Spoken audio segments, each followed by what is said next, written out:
खबर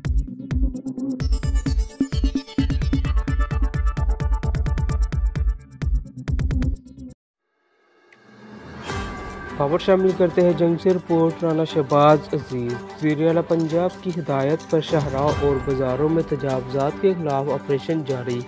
deputy commissioner Mohammad Umair की हिदायत पर असिस्टेंट कमिश्नर इमरान रफीक की ज़ेर निगरानी म्यूनसिपल कमेटी जंग का क्रैकडाउन। फैसलाबाद रोड, अयूब चौक और बखर रोड पर तजावुज़ात के खिलाफ ऑपरेशन किया गया।